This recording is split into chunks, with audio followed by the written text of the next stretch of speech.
লিকুল্লি শাইইন মা'দিনুন ওয়া মা'দিনুত তাকওয়া কুলুবুল আরিফিন। এই আল্লাহ ওয়ালাদের কলব হলো তাকওয়ার গোডাউন, আর এর মার্কাজ আল্লাহ ওয়ালাদের খানেকা। আর আল্লাহ ওয়ালা হওয়ার জন্য যেই মেডিসিন দরকার ইলম, ইলমের মার্কাজে মাদ্রাসা। বর্তমান দুনিয়াতে একমাত্র দেওবন্দি নিসবতের যেই ধারা আছে সারা দুনিয়াতে, তুলনামূলক সবার থেকে এখানেই আছে ইলম এবং আমল এবং সব লাইন। আমি তো মাঠে ময়দানে বলি, চ্যালেঞ্জ করা কথা, যে সারা দুনিয়াতে যত লাইনে দিনের সহি খেদমত চলে সবগুলো দেওবন্দীদের অবদান। যে অস্বীকার করবে বর্তমান দুনিয়ার সে নিকৃষ্ট মুনাফিক। আপনাদের দোয়া আলহামদুলিল্লাহ, যেখানে পাঁচকুল্লি নিয়ে ঢোকা যায় না সেখানে আমি যাই। কেনেন আল্লাহর মর্জি, হক সব হক। আমি অমুকের পক্ষে অমুকের বিপক্ষে না। আমার চিন্তা চেতনা হলো যারা দ্বীনের উপকারে কাজ করে এরা আমাদেরই আপন। কারো কম বেশি হতেই পারে, কারো ভুল হতে পারে, তো ভুল তো আমারও আছে। একজনের ভুল পাইলে আমি আয়না হিসাবে শোধরাবো, তার মানে মাইকে না, লোকমা দেওয়ার নিয়ম কানুন আছে।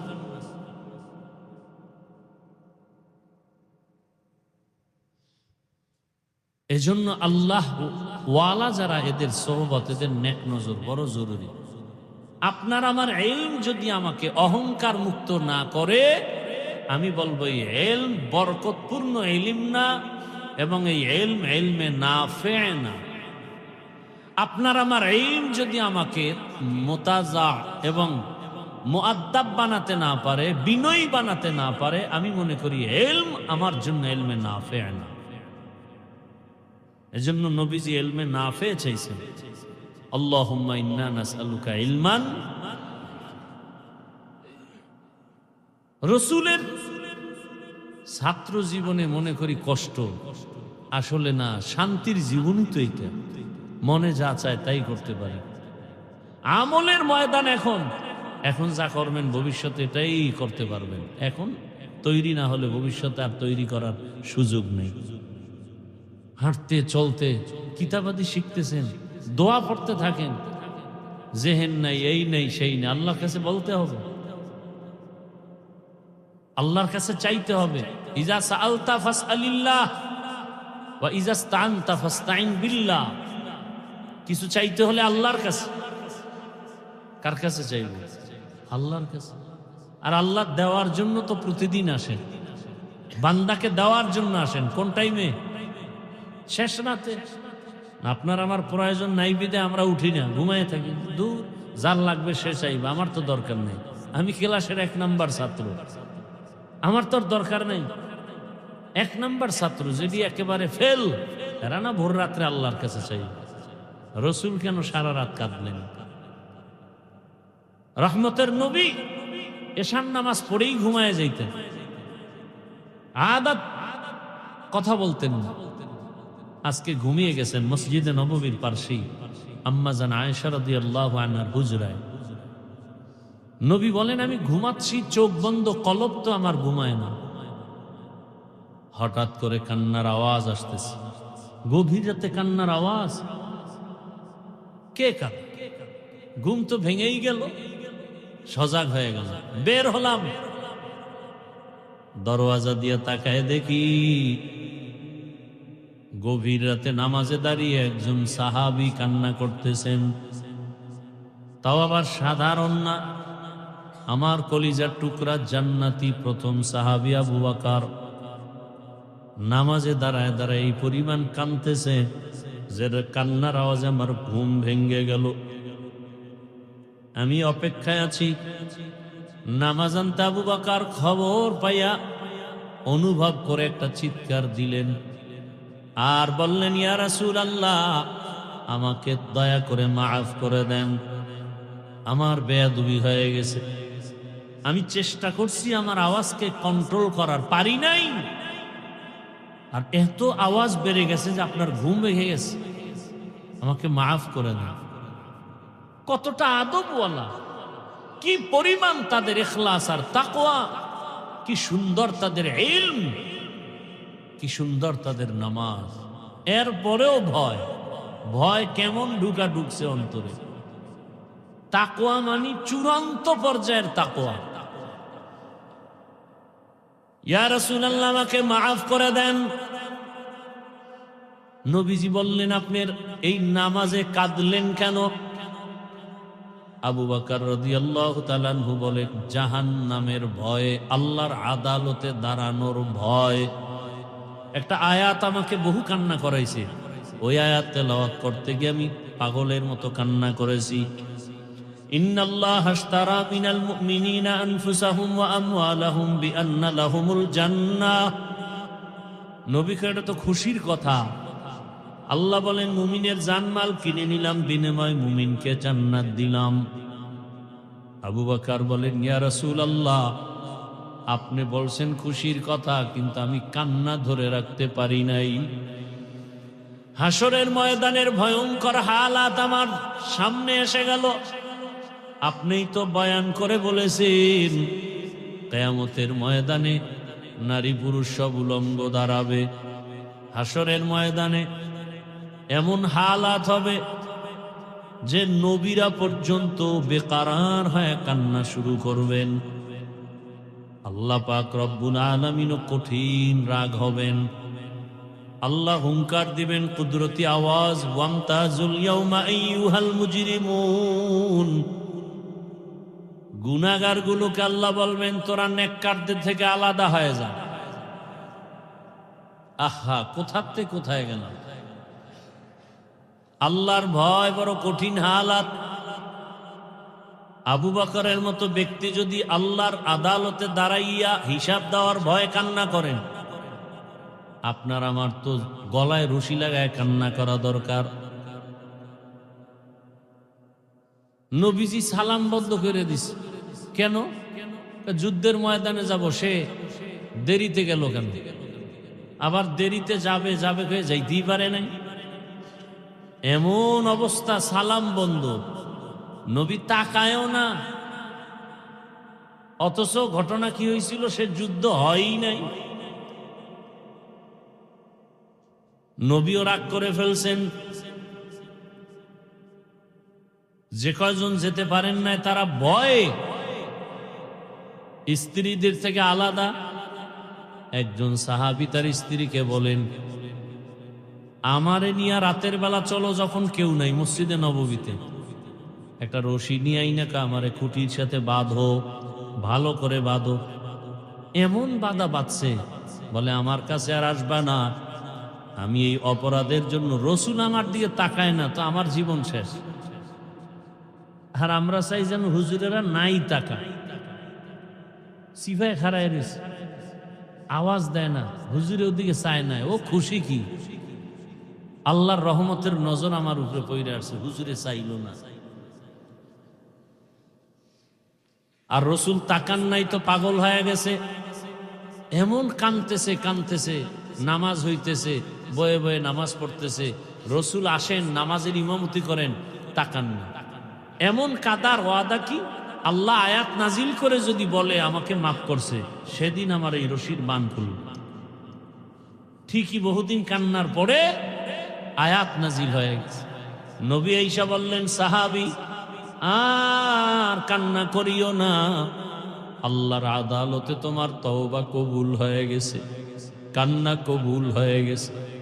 সাহাবী কান্না করে বলে, ইয়া রাসূলুল্লাহ, আমার কেউ বাত খুলতে পারবে না, আমার রশি খুলতে পারবে না, কোন সাহাবীও না, আমার আপনজনও না। আপনি নিজ হাতে যদি খুলে দেন তাহলে আমার রশি খোলা যাবে, না হয় আমি রাজি না, আমি খুশি হব। নবী নিজ বরকতের হাত লাগাইয়া দিলেন। কেমন পরিমাণ আল্লাহর ভয়! আবু হুরায়রা রাদিয়াল্লাহু তাআলা আনহু বেহুশ হয়ে পড়ে গেলেন। আর ওই হাদিসটা শুনাইছেন যে হাসরের ময়দানে প্রথম 3 ব্যক্তি জাহান্নামে যাবে। প্রথম 3 ব্যক্তি কারা? যাদের ব্যাপারে দুনিয়ার আকল বলে এই 3 জন জান্নাতে যাবে, ওই 3 জন আল্লাহর আদালতে জাহান্নামী। আপনারা জানেন একজন হলো শহীদ। আল্লাহ ডাকবে, এই রক্ত মাখা জামা কাপড়ওয়ালা দিকে আসো, তোমার গায়ে রক্ত লাগানো কেন? বলেন, হে পরওয়ারদিগারে আলম, আমি যুদ্ধের ময়দানে শহীদ হয়েছি। কেন? কয় দিন জিন্দা রাখার জন্য। আল্লাহ কয়, তো মানুষ তো তাই জানে, আমি তো তোর ভিতরেরটা জানি। তোর ভিতরে তুই তামান্না ছিল না, তোর অন্তরে ছিল মানুষ তোকে বীর মুজাহিদ বলবে। এটা তো তুই দুনিয়াতে পাইছো, তোর ছবি তো রাস্তার মোড়ে মোড়ে টানানো। তুই এডি চাইছো না, তো যা চাইছো তা পেয়ে গেছো, এখন আর আমার কাছে কিছু নাই। আল্লাহ বলবে, জাহান্নামের ফেরেশতা, এরে আর জাহান্নামের শিকল লাগায় জাহান্নামে নিয়ে যাও। প্রথম শহীদ এভাবে জাহান্নামে। দ্বিতীয় ডাকবে আলেম, ও মাওলানা এদিকে আও। ক্লাসের মধ্যে তো 100 জন ছাত্র ছিলা, কত ছাত্র লেখাপড়ার মাঝখান দিয়া দুনিয়ার পিছনে গেছে, তোমার আমি এলেমওয়ালা বানাইছি, করছো কি বলো?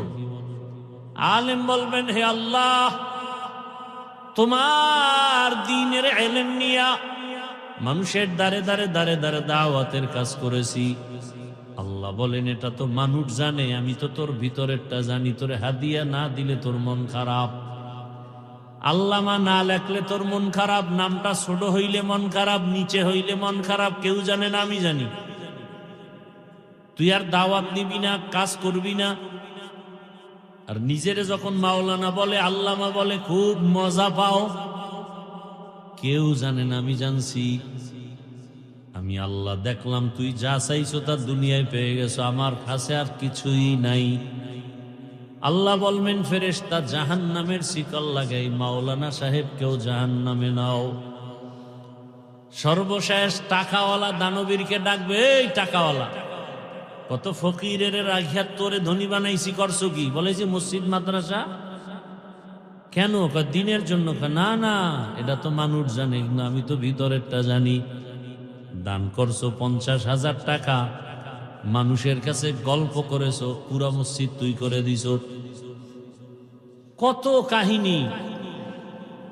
তা দুনিয়ায় যা চাইছো তা পেয়ে গেছো, আমার আদালতে কিছু নাই। এ তো সহিহ হাদিস। তাহলে এবার বুঝেন তো, আমরা যারা আলেম দাবি করি, মাওলানা মুফতি মুহাদ্দিস দাবি করি, আহা, শুধু একটা সার্টিফিকেটের জন্য কি পাগল পারা হয়ে ঘুরি। অথচ ঠিক মতো নামাজও পড়ি না। আল্লাহ কয়, মানুষ কত ভালো কয় আমারে। আল্লাহ কয়, আমি তো জানি তুই সারা রাত মোবাইল চালাও।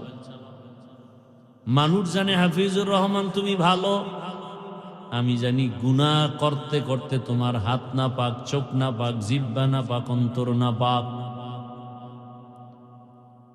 আমি তো মাঝে মাঝে বলি, আল্লাহওয়ালা মুরব্বীদের সোহবত নিয়েও ঠিক থাকা যায় না, এরপর লাইনচ্যুত হয়ে যায়। আর যারা মুরব্বী মানেই না, এদের উপায় কি?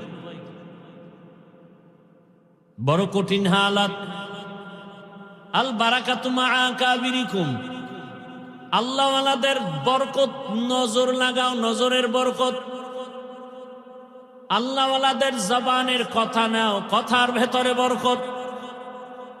আল্লাহওয়ালাদের রুহানি তাওয়াজ্জু নাও, তাওয়াজ্জুর ভেতরে বরকত। আল্লাহওয়ালাদের মোহাব্বত নাও, ভালোবাসা নাও, ভালোবাসার মধ্যে বরকত। তাদের নজর যত লাগবে তত লাভ, যত লাগবে তত লাভ। একটা ফলের মধ্যে সূর্যের আলো যত বেশি লাগবে তত রং বাড়বে, তত রং বাড়বে। একটা ফলের মধ্যে চাঁদের আলো যত বেশি আসবে তত মজা বাড়বে। ফলে আর ফসলে রং দেয় সূর্যে, আর স্বাদ বাড়ায় চাঁদের আলো। আল্লাহ ওয়ালা যারা, আহলুল্লাহ যারা, এদের নজর যত বেশি লাগবে তত কলবের পাওয়ার বাড়বে। বাড়তে বাড়তে এমন হবে, বসে থাকবা তুমি এখানে, দেখবা হাজার হাজার মাইল দূরে কি হয়। ইত্তাকু ফিরাসাতাল মুমিন, ফাইন্নাহু ইয়ানজুরু বিনুরিল্লাহ। বয়ান তো সবাই করে, আপনিও বয়ান করেন, মাইক দিলেই তো মোটামুটি আমাদের থেকে কম পারবেন না, আলহামদুলিল্লাহ। কিন্তু কয়জনার বয়ানের মধ্যে মানুষের পরিবর্তন, দিলের মধ্যে আসর হয়। এটা আপনি মক্কায় বইয়াও যদি বুখারী 10 বার খতম করেন, কোনো কাজ হবে না আল্লাহ আল্লাহর নজর না লাগলে, কোনো কাজই হবে না, কোনো কারিশমার মন্ত্রতন্ত্র চলবে না। আল মা বারাকাতু মা আকাবিরিকুম। ইমাম বুখারী রহমাতুল্লাহ আলাইহির বিষয়, ওই মাদ্রাসায় থাকতে একদিন মুখতাসার কথা বলছিলাম, হুজুরে দিছিলেন। ইমাম বুখারী রহমাতুল্লাহ আলাইহির কয়জন উস্তাদ আপনারা তো শুনছেন, এই দর্শ নিছেন, কতজন উস্তাদের নেক নজর পাইছেন। এরপরে তিনি বুখারী লিখতে গিয়া কি পরিমাণ মুরাকাবা করছেন, কি পরিমাণ মুজাহাদা করছেন। নাইলে ওই সময় তো ইমাম বুখারীকে কাফের বলারও লোক ছিল না, তার জন্মভূমিতে থাকতে দেয় নাই, কত দুশ্মনী করছে। অথচ এখন পৃথিবীর সব বেদাতি ভণ্ড যত লাইনের মুসলমান সবার দলিল বুখারী, বেদাতিরাও কয় বুখারী, সুন্নিরাও কয় বুখারী, দুনিয়ার সব বুখারী বুখারী। এত মাকবুলিয়াত আসলো কিভাবে? এত মাকবুলিয়াত কিভাবে হয়? এক পক্ষ ভালো বলতে পারে, সবাই ভালো, আহলে হাদিস বুখারী, আহলে সুন্নাত ওয়াল জামাত বুখারী, সারা দুনিয়ার মুসলমানের প্রিয় বুখারী। কারণ কি? কারণটা কি? এক একটা হাদিস লেখার আগে ওযু, গোসল, মুরাকাবা, এটা চারটিখানি কথা। এই জন্য আমি ছাত্রদের বলি, ভাই আল্লাহ বাছাই করে নিয়ে আসছেন এখানে, এখান থেকে আর একটা বাছাই হবে। এক বাছাইয়ের নাম মুস্তফা, আর এক বাছাইয়ের নাম মুজতবা। এখান থেকে ফাইনাল বাছাই হবে, কে মুবাল্লিগ কে মুজাহিদ, এখান থেকে বাছাই হবে। প্রথম বাছাইয়ে টিকে গেলাম, এবার ফাইনাল বাছাই উপায় কি? যদি ঝরে পড়ে যায় তা তো শেষ। এখান থেকে আল্লাহ কাকে কবুল করবেন তাকে আল্লাহ নিয়ে নেবেন। আল্লাহ নিবে, আমি না গেলে কেমন? আল্লাহ এমন ভাবে নিবেন, সব ছাত্র ঘুমায়, ওই ছাত্র ওই মাঠে নেমে পড়তেছে। কারণটা কি? আল্লাহ ওরে নিয়ে নিতেছে, ওর নিজেও বুঝতেছে না যে আল্লাহ আমার নিতেছে। ওর দিলে তামান্না আমি একটু পড়া কম পারি না, আমার আগাইতেই হবে। উজানি মাদ্রাসায় পড়ছি, ছাত্র জীবনে পরীক্ষায় একেবারে মানে মাকবুল মাকবুল মাকবুল। হে এখন এমন ভাবে আল্লাহ কবুল করছে, তার কলমের ফতুয়া নারায়ণের মতো হাঁটাজারি বাংলাদেশে কারো কোনো সুযোগ নেই। চিন্তা করতে পারে? তাহলে কাবিলিয়াতের দাম নাই, কবুলিয়াতের দাম। যোগ্যতা তো অনেক আছে, কিন্তু কবুল হয়েছে কিনা আল্লাহর কাছে, এটাই হলো আসল বিষয়। কাবিলিয়াতের দাম নাই, কবুলিয়াতের দাম। আল্লাহ মাকবুলিয়াতের মাকাম আমাদেরকে দান করবে। কি ভাই, মাকবুলিয়াত বুঝেন তো? একজনের পরীক্ষায় তো প্রায় টাইম মাকবুল হয়েছে, প্রায় পরীক্ষায় মকবুল। হায় হায়, আল্লাহ আমাদেরকে হেদায়াতের দৌলত দান করেন। তাহলে সবকিছুর মূলে এই যে ইবাদত করি, বয়ান করি, জিকির করি, বয়ান শুনি, সবকিছুর মূল টার্গেট আল্লাহকে খুশি করা। আল্লাহকে, সে আল্লাহ যদি আমার একটা সেজদায় খুশি হয়ে যায় তো জিন্দেগি সফল, আর কিছু দরকার নেই। হাজরা আলাইহিস সালাম দৌড় দিছে সাফা মারওয়ায়, আল্লাহর কাছে কবুল হয়ে গেছে। এমন কবুল যে কিয়ামত পর্যন্ত হাজিরা যদি ওই কাজ না করে হজ হবে না। আল্লাহর কাছে কবুলিয়তের মাকাম অর্জন করা, এটা হলো সব থেকে বড় দামি সফলতা। আর আল্লাহ কবুল করবেন চেহারা দেখে না, যোগ্যতা দেখে না, আল্লাহ দেখবেন কলবের হাল। আল্লাহ দেখবেন আমার কলবে কি চাই। এজন্য তাকওয়ার একটা ফোঁটা অন্তরে নেওয়া দরকার। একজন তালিবুল ইলম তাহাজ্জুদ পড়বে না, সে কোনোদিন তালিবুল ইলম দাবি করলে আমি মনে করি তার গুনাহ হবে। সে আসলে তালিবুল ইলম না, ধোঁকাবাজ। কারণ দেওয়ার জন্য আল্লাহ ভোর রাত্রে আসেন, আর সেই সময় যদি একজন তালিবুল ইলম ঘুমায়, আমি মনে করি মূলত সে তালিবুল ইলম না, সে ধোঁকাবাজ, আর আল্লাহকে কবুলও করবে না। একজন মকবুল বান্দার নাম বলেন যে তাহাজ্জুদ ছাড়া আল্লাহর কাছে দামি হয়ে গেছে, একজনের নাম বলেন। ভোর রাতের কান্না ছাড়া, সেজদা ছাড়া দুনিয়াতে দামি হয়েছে একটা মানুষ। আমাকে 5 ওয়াক্তই ঠিক নেই, তাহাজ্জুদ লয়ে ধাক্কাধাক্কি করি কেন? এক মাদ্রাসার হালাত এমন, ছাত্ররা সারা রাত মোবাইল চালায় আর সকালে ঘুমায়, ক্লাসে যায় না। হুজুরেরা ক্লাসে গিয়ে কয় কি ওরা নাই কেন? তা অসুস্থ। অসুস্থ কেমন কি বলবো আর? এত বড় এলেমের ময়দানের সোর্স এরা হবে দিনের দায়ী। দাওরা হাদিস পড়ছে, এর মধ্যে টেলিফোনে খোঁজখবর নুরানি কোনানে আছে একটা চাকরি লওয়া দরকার, দাওরা পড় আগে ভাগে লাইন করে নুরানি টুরানি আসেনি, মানে ঘুরতে হইব। অন্তর আমাদের এত ছোট হয়ে গেছে, এত দুর্বল।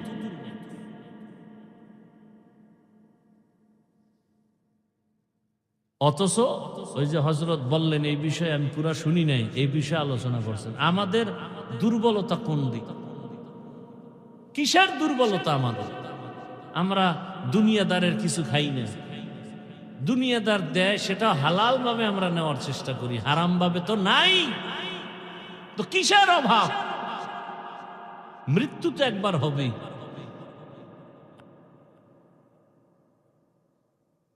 শাসন, ছাত্ররা হুজুরকে ভয় করবে, হুজুরেরা ছাত্রকে ভয় করে, মা বাপ সন্তানের ভয় করে। যদি আবার মারে, আবার এই ছাত্রও গর্ব করে, সন্তানও গর্ব করে, আমার আব্বু আম্মু না আমার অনেক ভয় পায়, মাদ্রাসায় না আমার সবাই ভয় পায়। আল্লাহর জাত ও সিফাতের কসম, মা বাবা সন্তানকে তো চুমু দিবে ভালোবাসা দিয়া, ভয় পাবে কেন? হ্যাঁ, ওই সন্তানকেই মা বাবা ভয় পায় যেই সন্তানটা ওই সমাজের চূড়ান্ত চরিত্রহীন এবং বেয়াদব। ওই ছাত্রটাকেই শিক্ষক ভয় পায় যেই ছাত্র ওই প্রতিষ্ঠানের মধ্যে চূড়ান্ত চরিত্রহীন আর বেয়াদব। আর এই বেয়াদবরা প্রথমে শিক্ষকের সাথে বা আলেমের সাথে বেয়াদবি করে না, ওরা আগে বেয়াদবি করছে মা বাবার সাথে। ওই মা বাবার অভিশাপ লাগতে লাগতে এবার আলেমের সাথে বেয়াদবি শুরু করছে। আর দুনিয়াও বরবাদ, আখিরাতও বরবাদ। ওই আমি লেখাপড়া করছি, আমার ক্লাসে একটা ছাত্র ছিল, নাম কইলে মোবাইলওয়ালারা সবাই চিনবে, বলবো না। বেলেটের মতো জেহেন ধার, ক্লাসে দুষ্টামি করে, পরীক্ষায় পাস, দেওবন্দে গেছে, লেখাপড়া করে ভালো নাম্বার নিয়ে আসে। কিন্তু আমি দেখছি, আল্লাহ সাক্ষী, ওর বাবা মসজিদ মাঠে বইয়ে বরদোয়া দিছে ওর জন্য। একটা শিক্ষক ওর উপরে সন্তুষ্ট ছিল না, ছাত্ররা না, আসছে দেওবন্দ থেকে, যেখানে যায় 1 মাসের পরে হ্যান্ডে আর এক জায়গায়, এরকম ঘুরতে ঘুরতে এক জায়গায় শুনছি মাইরও খেয়েছে। আমার দ্বারে কবে জানি একদিন আগে কইছে একটা অজ লাগবে, তোরে অজ দিব না বাদ। কারণ জীবনে আমি কিছু পারি নাই, কিন্তু আমি বেয়াদবি করি না। মানুষের জীবনের একটা বড় পুঁজি আদব। মান তাওয়াযা লিল্লাহ রাফাহু। জীবনে কোনোদিন কারোর সাথে বেয়াদবি করি না। আমি তো এখনো মুরব্বীর সাথে একসাথে হাঁটলেও এমন ভাবে দিনে হাঁটি যে সূর্যের ছায়া পড়ে, এই ছায়ার উপরে যেন আমার পা না লাগে। আরে ভাই, আমি একজনের পেছনে লাগলে তা আমার লাভ কি? সে যদি সীমা লঙ্ঘন করে, সে আল্লাহ দেখবেন না, আর দেখতেও তো আছি, আল্লাহ তো দেখাইতেও আছে। আল্লাহ কি না দেখাইছে? চুপচাপ থাকার পর আল্লাহ তো ধৈর্যের ফলাফল দিতেছে। যে দূরে ধাক্কা দিয়ে ফালাই দিয়েছে, সে এখন বুকে লাগায় কয় আসলে বুঝতে পারি না, ডাইনে বামে কেরামান কাতিবিনরা উল্টা পাল্টা করছিল তো। হাফিজ ভাই, আপনি ভালো দোয়া করবেন, মনে কষ্ট নেবেন না। এর থেকে আর পাওনা আছে কিছু? আচ্ছা, সারা দুনিয়া বিরোধিতা, আমার যদি কোনো ক্ষতি হইতো তাই না আমি টেনশন করতাম যে আমার সম্মান 5% কমে গেছে। আল্লাহর শুকর। আর এটার গর্ব করি, গর্ব করার মূল যারা পাবেন এটার সবকিছু মুরব্বীরা, মুরব্বীদের নেক নজর, আর কিচ্ছু না। আল্লাহওয়ালাদের নেক নজর, আর কিছুই না। আল্লাহ পাক গোবরে পদ্ম ফুল ফুটাইয়া দেন। অতএব ছাত্র ভাইরা যারা আছেন, নিজেদেরকে বিনয়ী রাখবেন ঠিক, কিন্তু দুর্বল মনে করবেন না যে না আমি খেদমতের লাইনে আমি দাঁড়াবো। ত্যাগ, কোরবানি, এই ক্ষেত্রে যেন আমাকে কেউ পিছে ফেলতে না পারে। আর আল্লাহওয়ালাদের নেক নজর, তাকওয়ার মানদণ্ডে আমাদেরকে আল্লাহ পাক কবুল করে। সুবহানাল্লাহি ওয়া বিহামদিহি, সুবহানাকাল্লাহুম্মা ওয়া বিহামদিকা, আশহাদু আল্লা ইলাহা ইল্লা আনতা, আস্তাগফিরুকা ওয়া আতুবু ইলাইক। আল্লাহ পাক এই মার্কাজকে হেদায়েতের মার্কাজ হিসেবে কবুল করে।